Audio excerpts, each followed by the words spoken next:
മഹാലക്ഷ്മിയുടെ ഏറ്റവും പുതിയ പ്രൊമോ റിവ്യൂയിലേക്ക് എല്ലാവർക്കും സ്വാഗതം. നമ്മുടെ അയ്യപ്പസ്വാമി മഹാലക്ഷ്മിയെ ഒരു പോറൽ പോലും ഏൽപ്പിക്കാതെ കണ്ണൻ്റെ കൈകളിൽ സേഫായിട്ട് എത്തിക്കുന്നുണ്ട്.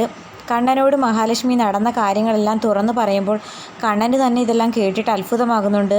നമ്മുടെ അയ്യപ്പസ്വാമി മറ്റൊരു അത്ഭുതം കൂടി പ്രവർത്തിക്കുന്നു. എന്താണെന്ന് വെച്ചാൽ നമ്മുടെ അയ്യപ്പസ്വാമി കണ്ണനെ വെറുതെ ഒന്ന് തൊടുന്നതേ ഉള്ളൂ.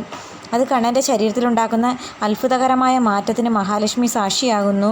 എന്തായാലും നമ്മുടെ കണ്ണൻ ഉടനെ നടക്കുമെന്ന കാര്യത്തിൽ സംശയമില്ല. കാരണം അയ്യപ്പസ്വാമിയുടെ ദർശനവും അനുഗ്രഹവും കിട്ടിയ സ്ഥിതിക്ക് കണ്ണൻ്റെ എല്ലാവിധ ആരോഗ്യ പ്രശ്നങ്ങളും ഉടനെ മാറുന്നതായിരിക്കും. എന്തായാലും മഹാലക്ഷ്മിയിൽ ഇനി വലിയ അത്ഭുതങ്ങൾ തന്നെ നടക്കാൻ പോകുന്നത് എന്താണെന്ന് കാത്തിരുന്ന് കാണാം. മഹാലക്ഷ്മിയുടെയും കണ്ണൻ്റെയും ശത്രുക്കൾക്കിനി ദുഃഖത്തിൻ്റെ നാളുകളാവാം. ഇനി വരാൻ പോകുന്ന കിടിലൻ എപ്പിസോഡിനായിട്ട് കാത്തിരുന്ന് കാണാം. അപ്പോൾ ഇന്നത്തെ വീഡിയോ ഇഷ്ടപ്പെടുവാണെങ്കിൽ തീർച്ചയായിട്ടും ഈ ചാനലൊന്ന് സബ്സ്ക്രൈബ് ചെയ്ത് സപ്പോർട്ട് ചെയ്യാൻ മറക്കല്ലേ കൂട്ടുകാരെ.